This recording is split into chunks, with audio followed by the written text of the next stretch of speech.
দেশ বিদেশের বাছাই করা খবর নিয়ে সর্বদাই সত্য সন্ধানী ই নিউজ ভারত। নমস্কার, ই নিউজ ভারতে আপনাদের সকলকে স্বাগত। শুরু করছি ওয়েদার আপডেট। দক্ষিণবঙ্গের জেলাগুলিতে রবিবার পর্যন্ত হাড় কাঁপানো ঠান্ডা ছিল। পশ্চিমের জেলা পুরুলিয়ার তাপমাত্রা গ্যাংটকের সঙ্গে পাল্লা দিয়েছে। তবে আলিপুর আবহাওয়া দপ্তর সূত্রে জানা গিয়েছে, সোমবার থেকে রাজ্যে শীতের দাপট কমতে পারে। দক্ষিণবঙ্গের জেলাগুলিতে রাতের দিকের তাপমাত্রা আগামী কয়েকদিনে 3 থেকে 4 ডিগ্রি পর্যন্ত বাড়তে পারে।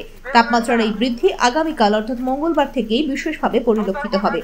আগামী কয়েকদিনে উত্তরবঙ্গের সব জেলায় 2 থেকে 3 ডিগ্রি পর্যন্ত তাপমাত্রা বেড়ে যেতে পারে। আজ কলকাতার আকাশ প্রধানত রৌদ্রোজ্জ্বল। আজ কলকাতা ও তার পার্শ্ববর্তী অঞ্চলে দিনের সর্বোচ্চ তাপমাত্রা 22 ডিগ্রি সেলসিয়াস, সর্বনিম্ন 12 ডিগ্রি সেলসিয়াস। বাতাসে আপেক্ষিক আর্দ্রতার পরিমাণ 54%। ব্যুরো রিপোর্ট, ই নিউজ ভারত।